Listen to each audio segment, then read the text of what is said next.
Cada día, en todo el país, alrededor de 26 millones de alumnos de educación básica. Casi 8 millones de estudiantes de educación media y superior.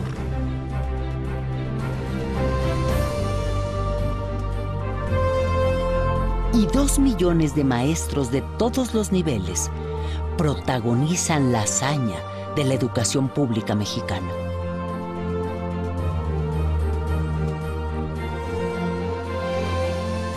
Hazaña que se repite año tras año desde 1921.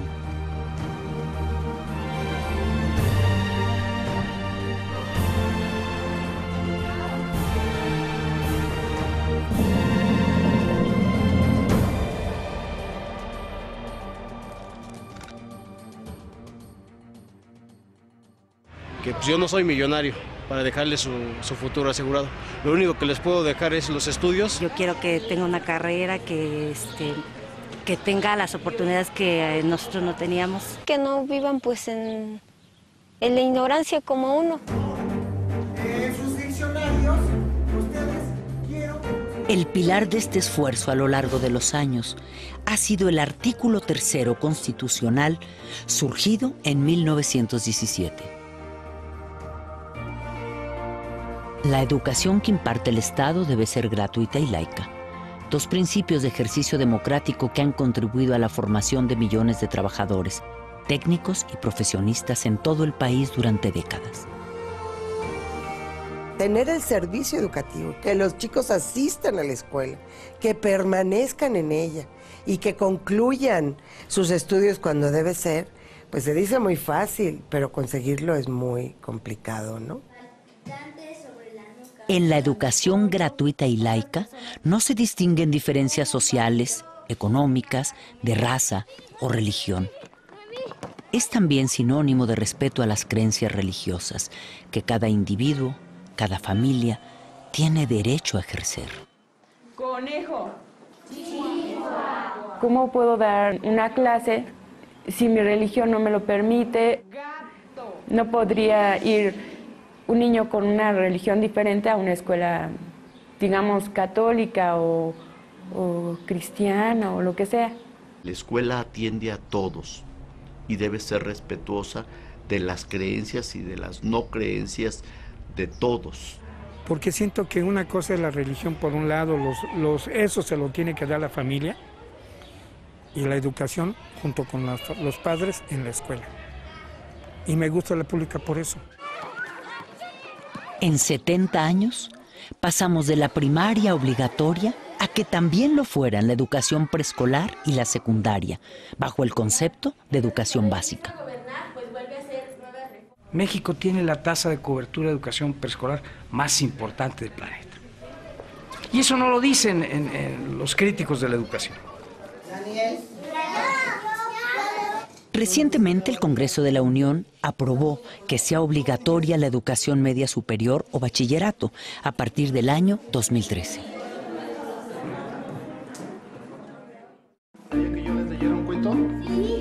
Otro esfuerzo complementario lo ha sido el libro de texto gratuito. Sus primeros ejemplares para la primaria empezaron a repartirse en 1960. En los primeros años hubo confrontaciones con ciertos grupos porque se pensó que el libro de texto era un elemento de adoctrinamiento. Los libros de texto gratuito fueron atacados por los sectores más conservadores de la Iglesia Católica. Algunos empresarios de las industrias del papel y editoriales, los grupos más extremos del Partido Acción Nacional y organizaciones de padres de familia vinculadas al clero con el pretexto de que eran doctrinarios e incluso comunistas. El presidente Adolfo López Mateos los defendió con las tesis de la igualdad democrática y la unidad nacional. Para constituirnos como mexicanos, debíamos compartir una historia, un territorio, una cultura. En esa defensa, contó con el apoyo del Sindicato Nacional de Trabajadores de la Educación, que había sido fundado 20 años antes, en 1943. cuando se le pregunta respecto a si solo van a ser para escuelas públicas o también para escuelas particulares. Dice, todos son niños, todos son mexicanos. El libro de texto gratuito ha sido hasta la fecha un gran esfuerzo del Estado mexicano para enseñar a todos los niños y reducir los gastos familiares en la educación. El costo del paquete por niño anda alrededor de 70 pesos. Si esto fuera privado, ese paquete costaría entre 600 y 1,200 pesos. Entonces, hay un ahorro global muy importante.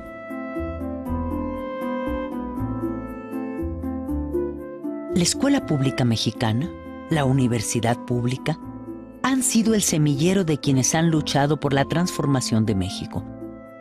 Entre quienes se encuentran personajes de gran trascendencia, hombres y mujeres como Octavio Paz, Premio Nobel de Literatura, Alfonso García Robles, Premio Nobel de la Paz, Adolfo López Mateos, maestro, presidente de la República.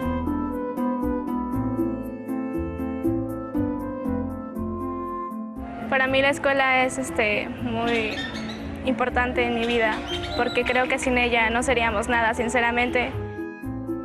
En los últimos años, todo ese esfuerzo nacional ha empezado a ser cuestionado por la calidad de la educación que reciben los niños y jóvenes mexicanos. Efectivamente, el gobierno se había ocupado de la cobertura, dejando a un lado la calidad. Al inicio del siglo XX, el 90% de los mexicanos eran analfabetas. Al término del siglo XX, alcanzamos prácticamente la cobertura universal en educación primaria y estamos muy próximos a alcanzarla en la educación secundaria. El tema de la calidad pareció hacer crisis en el año 2000, cuando se dieron a conocer los resultados de la evaluación del programa PISA, realizado por la Organización para la Cooperación y el Desarrollo Económico. Una muestra de 183 escuelas arrojó resultados preocupantes. Sin embargo, en el examen PISA 2009, realizado a alumnos de 15 años, de acuerdo a los resultados y respecto a los países latinoamericanos, en lectura, México se encuentra en el mismo nivel que Uruguay, por arriba de Argentina, Brasil, Colombia, Panamá y Perú, así como del promedio de América Latina. Sin embargo, su media es inferior a la de Chile. En ciencias, México tiene un desempeño superior al promedio de América Latina. En matemáticas, México se ubica solo por debajo de Uruguay, al mismo nivel que Chile, y supera el promedio de América Latina. Sí, también es cierto que estamos muy lejos de los de arriba, Shanghái, China, Hong Kong y Corea del Sur. En los últimos años se ha impulsado mucho la política de evaluación. O sea, en el sentido de identificar dónde tenemos los problemas, aunque en realidad todavía nos cuesta mucho trabajo aceptar muchas cosas, ¿no?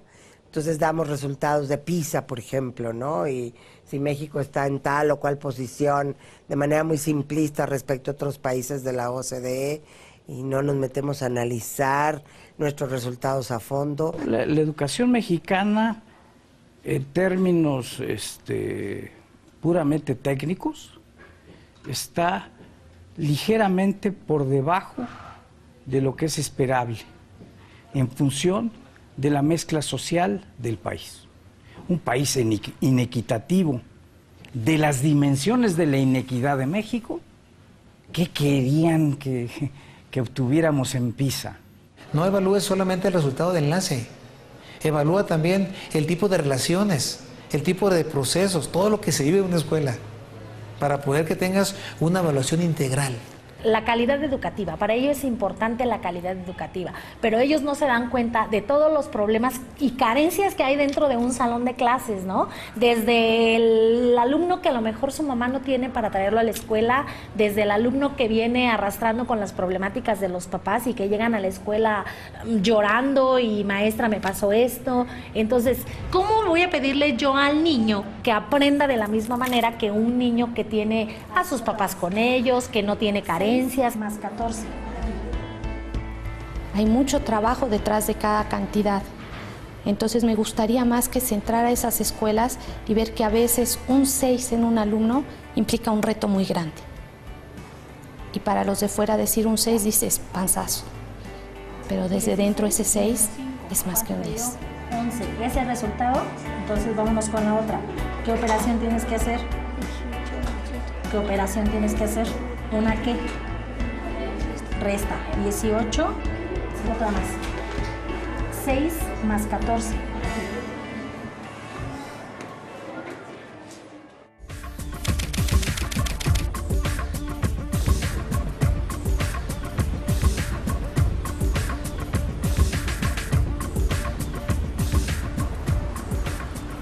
Somos la economía número 14 entre las 20 más grandes del mundo, pero tenemos 52 millones de pobres, una pobreza que ha ido en aumento. Tenemos todavía una sociedad muy desigual, condiciones de pobreza en más de 50 millones de mexicanos, y esta pobreza alcanza desde luego también a muchas regiones, a nuestros niños y a nuestros jóvenes que se están preparando.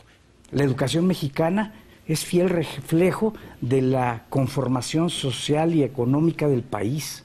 Es un fenómeno estructural, no es un fenómeno aislado. O sea, la desigualdad social ya existe y la educación o el sistema educativo no ha tenido la capacidad, ya no digo de revertirla, que eso sería lo deseable, de frenarla. Las niñas que vienen así con la pancita vacía, por eso fue de que nuestro director y nuestro subdirector se empeñaron en pedir un desayunador al municipio porque nuestros niños se desmayaban en los honores, se dormían en las bancas y el maestro nos decía, es que hay muchos niños que no comen porque unos vienen de lejos. Según el promedio nacional, los mexicanos tenemos un ingreso de 11,400 pesos al mes. Esta cifra esconde la enorme desigualdad que hay entre el 10% más pobre, que gana apenas 2,040 pesos, y el 10% más alto, que obtiene ingresos de 44,000 pesos mensuales o más, mucho más. El 70% de la población tiene apenas el 30% del ingreso que se produce en el país, mientras que el restante 30% tiene con enormes saltos el 70% de ese ingreso.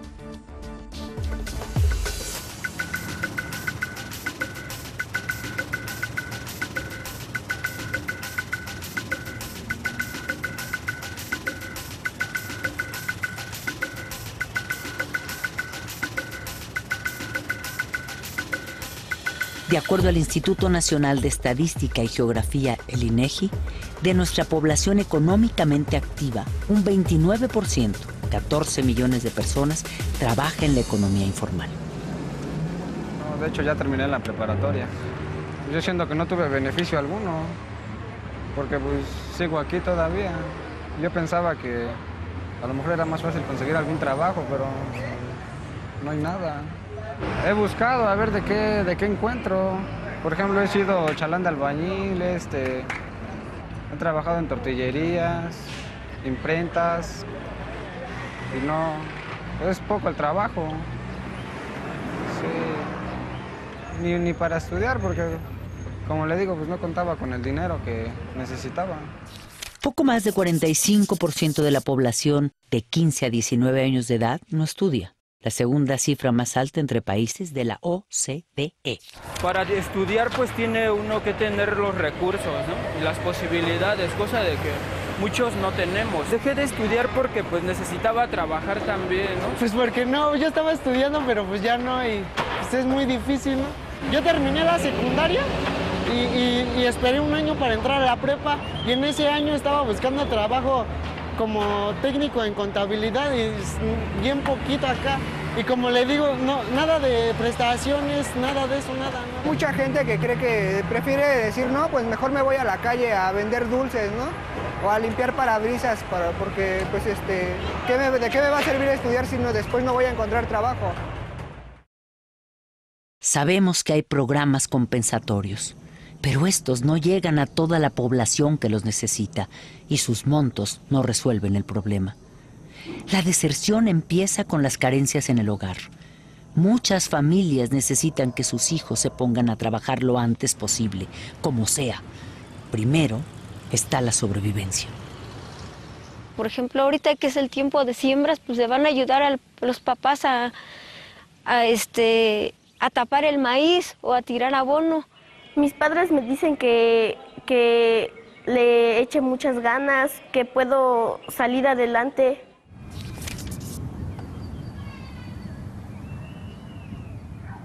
Debido a que México destina casi la cuarta parte de su gasto público a la educación, hay quienes consideran que hay recursos suficientes.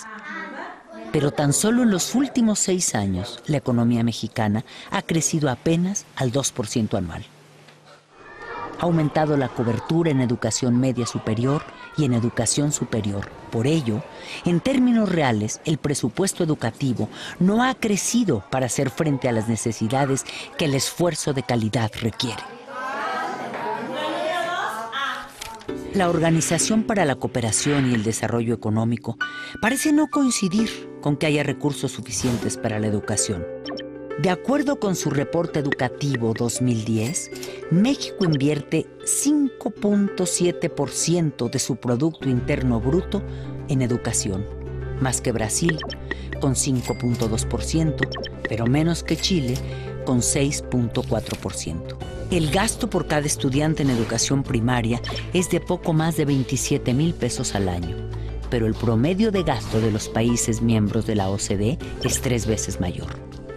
Por cada alumno en secundaria, México gasta al año 29,000 pesos, mientras el promedio de los demás países de la OCDE es 3 veces mayor. A los estudiantes de educación superior se destinan casi 90,000 pesos por alumno al año, pero el promedio de la OCDE es casi el doble que el de México.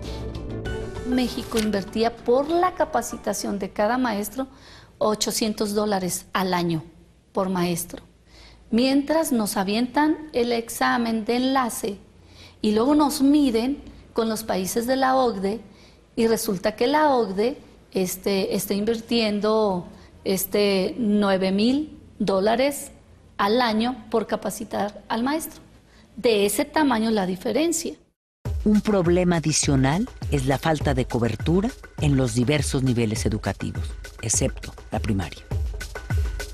En la educación preescolar se tiene una cobertura inferior al 70% de la demanda. La cobertura en educación secundaria alcanza el 90%. La educación media superior o bachillerato atiende el 62% de la demanda y la educación superior apenas el 32%.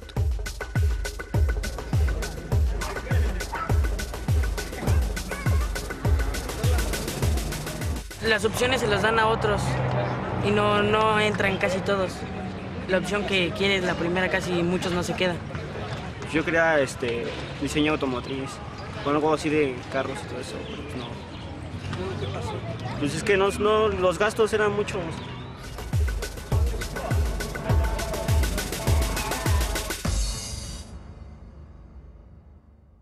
Para poner en perspectiva los recursos que invierte el Estado en educación, es necesario recordar que el rescate bancario emprendido en 1995 equivale actualmente al 13% del Producto Interno Bruto. Su monto asciende a 1.7 millones de pesos, cantidad equivalente a lo que, de acuerdo al presupuesto de 2011, el gobierno federal destinaría a los programas de combate a la pobreza en los próximos 60 años. Y una de las cosas que el Instituto Nacional para la Evaluación de la Educación ha ido mostrando cada vez con mayor contundencia, con datos duros, es que hay una tendencia a ofrecer servicios educativos más débiles, más frágiles a las poblaciones que están en condiciones sociales y económicas también más débiles, más frágiles. Aún así, en todos los espacios escolares hay maestros que se esfuerzan por enseñar lo que pueden y cómo pueden, a veces en contra de muchas adversidades. La mayoría de los que trabajamos aquí somos, podríamos decir que iniciadores. Llegamos cuando esta escuela prácticamente eran salones de lámina, y pues gracias a la labor que han hecho los compañeros maestros en base a su trabajo, gracias a que nosotros hemos estado tocando puertas para solicitar el apoyo, sobre todo en la infraestructura, para la construcción. Ahorita vemos una escuela, pues a mi parecer muy bonita, porque ya contamos con salones, con la dirección, con el aula de medios, pero que en un tiempo no existía nada de eso. Yo tengo 2 años aquí ya en esta escuela, y en esos 2 años lo que hemos hecho es construir el drenaje, porque ni siquiera existía un drenaje aquí en la institución educativa. Construimos el drenaje y, le repito, la iniciación de nuestra barda perimetral, donde ahorita llevamos aproximadamente 90 metros lineales.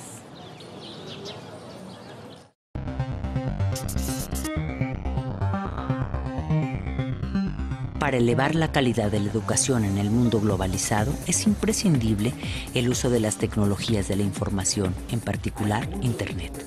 Sin embargo, el Centro de Investigación y Estudios Avanzados del Instituto Politécnico Nacional dio a conocer que en México al menos 20 millones de hogares no tienen computadora ni acceso a Internet. De acuerdo al estudio, hasta el 2010 había 32.8 millones de usuarios de Internet en el país. Sin embargo, solo el 35% se conecta diariamente.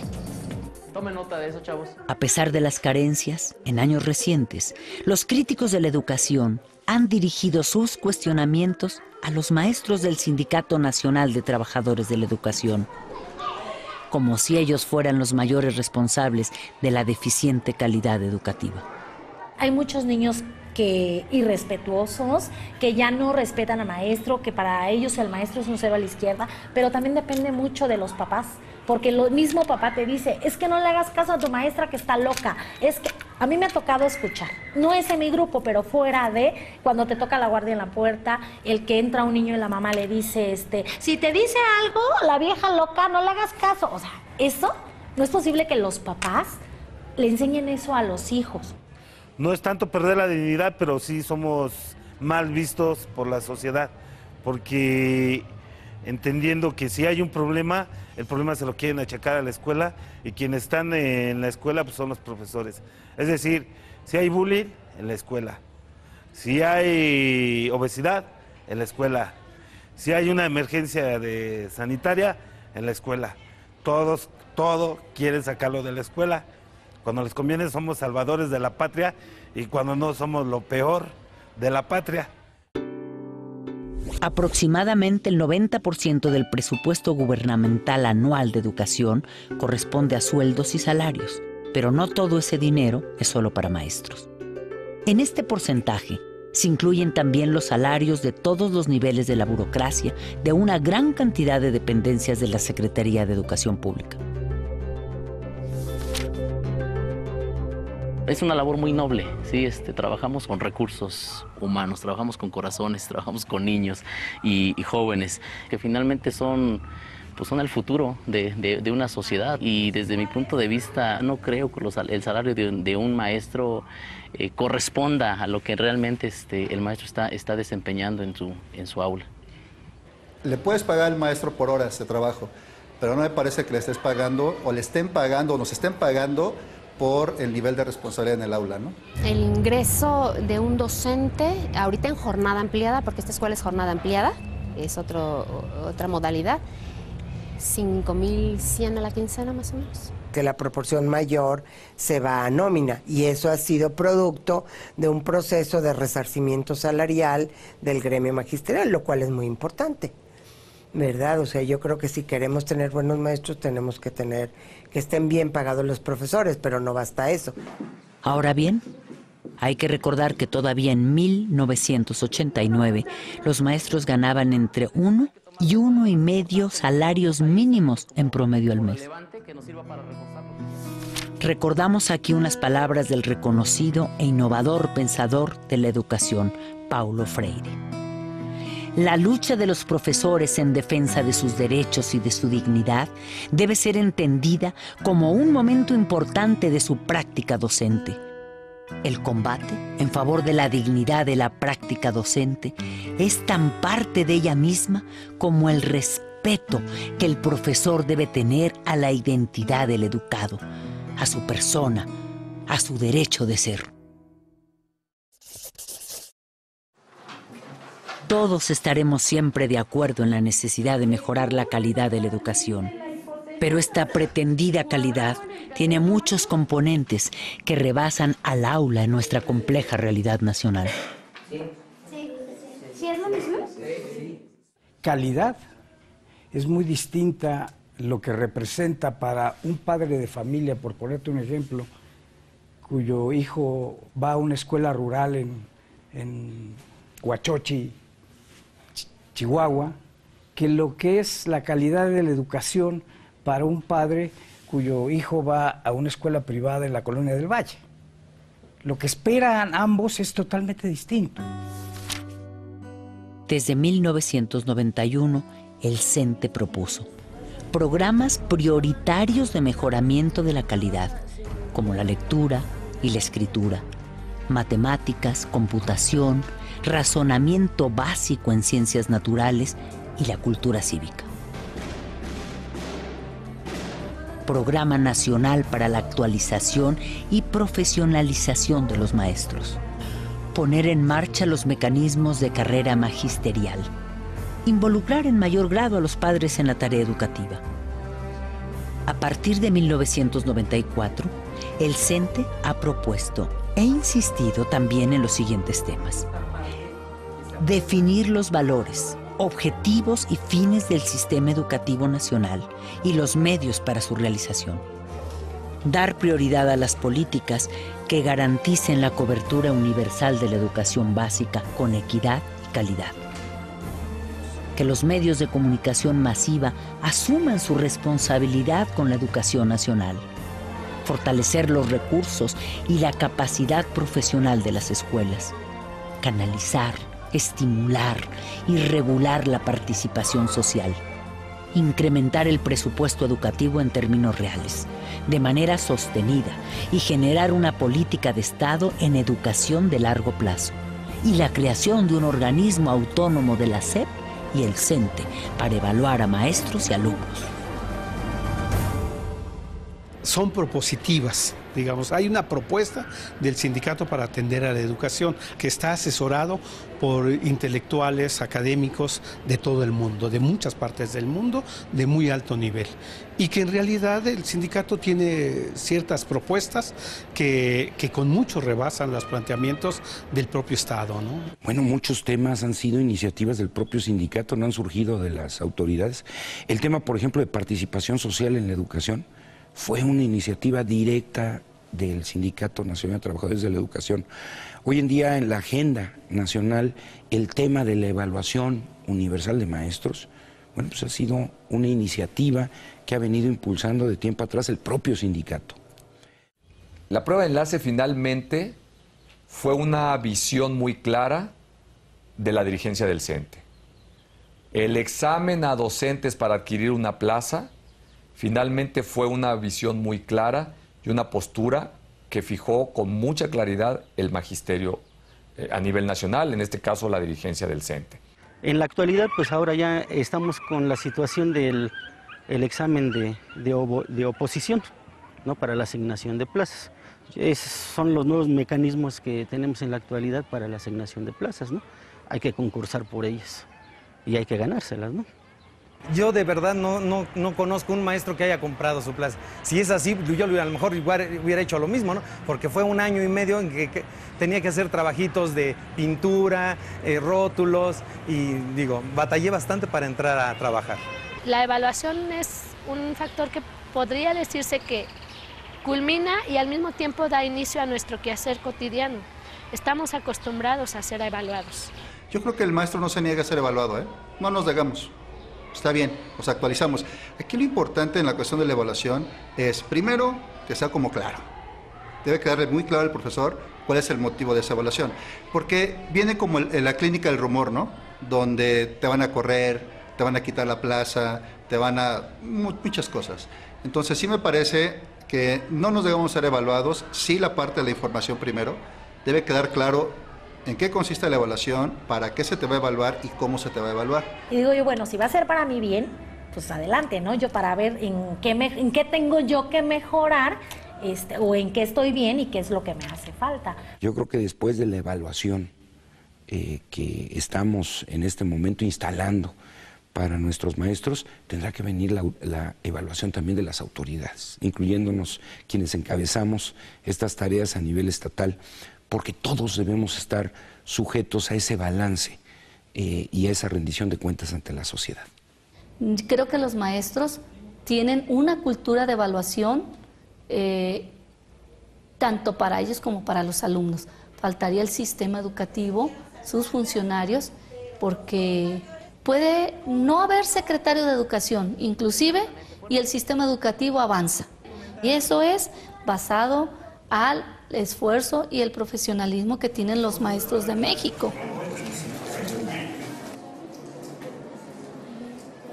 En 2002, los diputados emanados de las filas del CENTE impulsaron la ley para que el gobierno federal y los estados garanticen una inversión del 8% del Producto Interno Bruto en educación, incluyendo un 1% para investigación científica y tecnológica.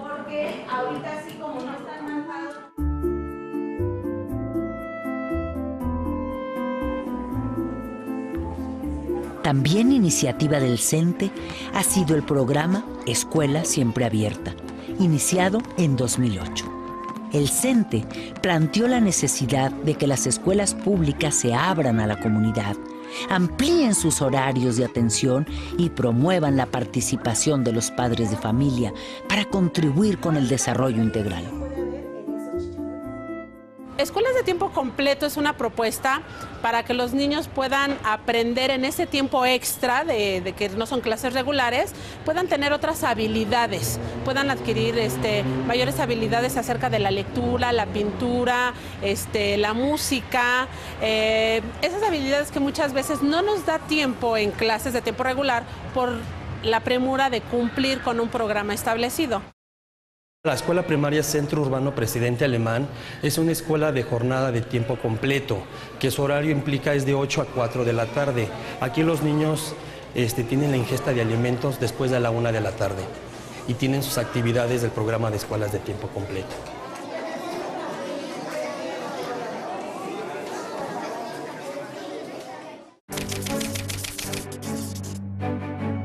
Los esfuerzos por la calidad empiezan a rendir frutos. Sin duda, un logro importante es el programa Escuelas de Calidad, en el que tienen una responsabilidad directa maestros, directivos de las escuelas y padres de familia. Desde el programa Escuela de Calidad es la mejora de la escuela, ¿no?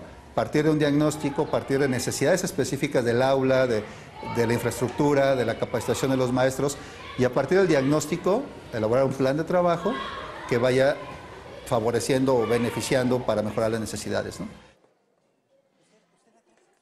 El primer resultado que yo pudiera decir es que la escuela planifica. Ese es un gran cambio, el hecho de que la escuela planifique, estar consciente de dónde está y visualizar cómo quiere estar a 5 años es un gran avance. Si el centro lo traslada a la escuela, donde están los alumnos, que son nuestros principales usuarios destinatarios, donde están los profesores, los principales actores del proceso educativo y los directores que lideran que ese proceso educativo suceda. Para participar en este programa, los directivos, maestros y padres de familia diseñan su programa estratégico de trabajo y lo proponen a la SEP, quien lo autoriza para darles recursos adicionales. Esto hace que nos esforcemos un poquito más precisamente para lograr ese objetivo que tenemos en preparar mejor a los jóvenes, desde los pequeños hasta los jóvenes. El resultado del plan de trabajo escolar es evaluado cada año por la SEP. Hasta ahora, son una minoría las escuelas que participan en el programa, poco más de 45,000, pero van en aumento. Sin embargo, de nueva cuenta, algunos sectores empresariales y sociales han emprendido un ataque sistemático contra los maestros, intentando hacer que la sociedad los considere los culpables de la calidad educativa que se tiene. El interés por buscar la forma de privatizar la educación como una forma de llevar la educación al mercado, que es la tendencia en un régimen que está guiado por el libre mercado y el neoliberalismo, ¿no? Buscar que aquello que es función del Estado sea función del mercado y obtener la ganancia que corresponde, ¿no? Pero ahí no necesariamente estamos hablando de calidad de educación. Si la educación pública se subrogara, representaría tan solo en la educación primaria un monto de 700,000 millones de pesos anuales. Como es actualmente, directamente la Secretaría de Educación Pública, ese presupuesto se distribuye entre los docentes del Estado.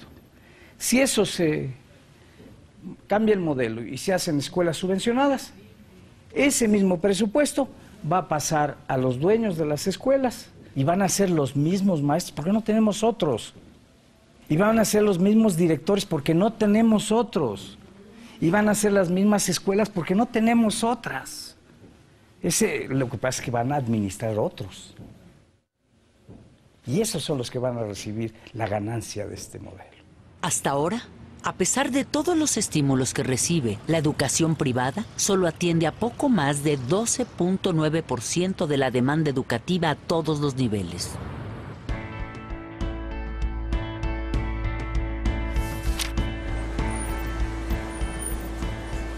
Al problema de la calidad de la educación contribuyen también la infraestructura, la cobertura, la estructura burocrática que la rodea, la pertinencia de los planes y programas de estudio, la formación de maestros desde las normales, también las relaciones sindicales, la calidad de la capacitación a los maestros, la distancia de la sociedad con la escuela, la poca participación de los padres de familia, la propia estructura educativa.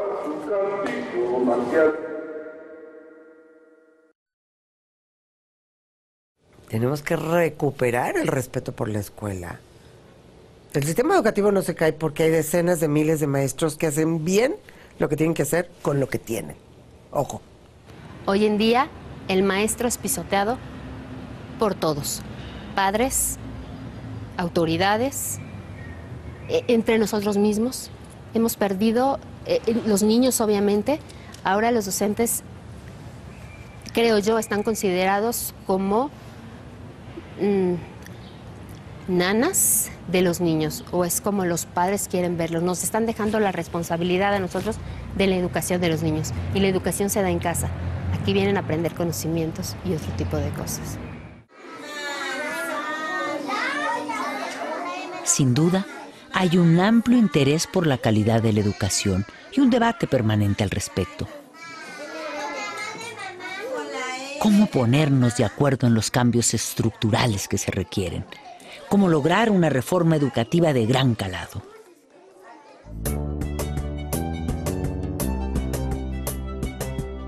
Para fortalecer la participación social en la educación, el CENTE ha realizado desde 1994 los Congresos Nacionales de Educación y los encuentros de padres de familia y maestros. En ellos han participado especialistas y personalidades de muy diversas disciplinas para hablar sobre el valor y el futuro de la educación. Hay dos enemigos fundamentales de la democracia en todas partes, y ustedes lo saben igual que yo. Son la miseria y la ignorancia. Lucha por la democracia todo el que combate la miseria y todo el que combate la ignorancia. Y en todos aquellos regímenes políticos en que se acepta como inevitable la miseria y se acepta como inevitable la ignorancia, en realidad no hay verdadero espíritu democrático. La educación gratuita, laica y de calidad que está obligado a ofrecer el Estado es todavía la única opción, la única esperanza de la mayoría de los mexicanos, algo que no se nos puede olvidar.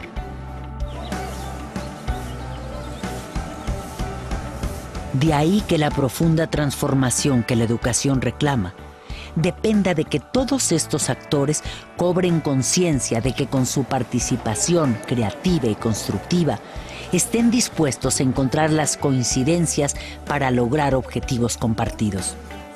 hasta que alcancemos en educación una verdadera política de Estado de largo plazo.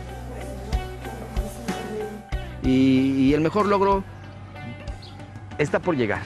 Porque todavía sucede en este país, esperan al maestro con ansia en algunas comunidades, de aprender un poquito de algo que ellos tienen derecho, que es el conocimiento universal. El único servicio que puede llegar a todas las comunidades por parte del gobierno es la educación. Entonces nuestro compromiso es precisamente darlo de buena calidad, porque precisamente a partir de la educación podemos aumentar la competitividad, primero del alumno, la competitividad de la comunidad, la competitividad del municipio, la competitividad del Estado y por supuesto que la competitividad del país.